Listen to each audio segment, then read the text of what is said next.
మరోసారి ఆందోళనలకు పశ్చిమ గోదావరి జిల్లా తుందూరు సిద్ధమైంది.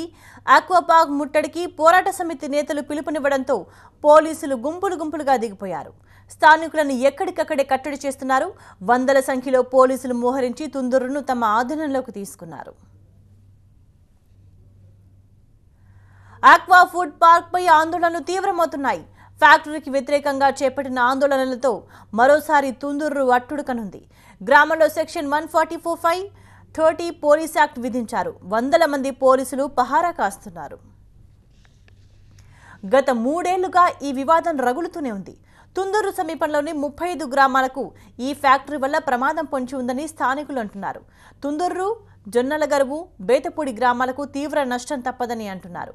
తుందూరు వ్యవహారం తేలాల్సిందేనని సిపిఎం పట్టుబడుతోంది. ఫ్యాక్టరీ రద్దయ్యే వరకు వెనక్కు తగ్గేది లేదని చెబుతోంది.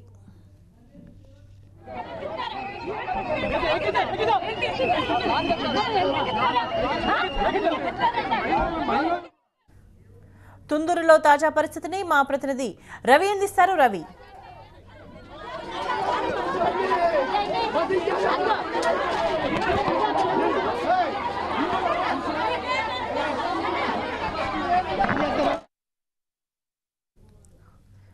తుందూరులో తాజా పరిస్థితికి సంబంధించిన సమాచారాన్ని మా ప్రతినిధి రవి అందిస్తారు. రవి, తుందూరులో సిచ్యుయేషన్ ఎట్లా ఉంది? స్థానికులు ఏమంటున్నారు? తుందూరులో ఏర్పాటు చేసినటువంటి ఆక్వా ఫుడ్ ఫ్యాక్టరీకి వ్యతిరేకంగా స్థానికులందరూ కూడా పెద్ద ఎత్తున ఆందోళన చేస్తున్నటువంటి పరిస్థితి కనబడుతుంది. ఈ రోజున ఆ ఫ్యాక్టరీని ముట్టడించేందుకు కూడా భారీ స్థాయిలో ప్రణాళిక సిద్ధం చేసినటువంటి పోరాట సమితి నాయకులు, ఈ సమాచారం తెలుసుకున్నటువంటి పోలీసులు చుట్టుపక్కల మొత్తం భారీ ఎత్తున కూడా మోహరించిన పరిస్థితి కనబడుతుంది. గ్రామాల్లోంచి ఎవరో పెద్ద సంఖ్యలో బయటకు రాకుండా 144 సెక్షన్, అదేవిధంగా 30 పోలీస్ యాక్ట్ ని కూడా అమలు చేస్తూ ఉన్నారు.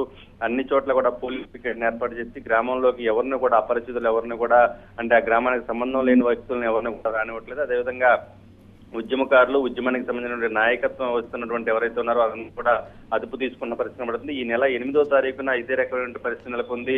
ఆ రోజున ఫుడ్ ఫ్యాక్టరీని ముట్టడించేందుకు మహిళలందరూ కూడా పెద్ద ఎత్తున ప్రయత్నించిన నేపథ్యంలో అదే రోజున కూడా ఈ రకంగా పోలీసుల్ని భారీ సంఖ్యలో మోహరింపజేసి మొత్తం అంతా కూడా అదుపులోకి తీసుకున్న పరిస్థితి కనిపించింది.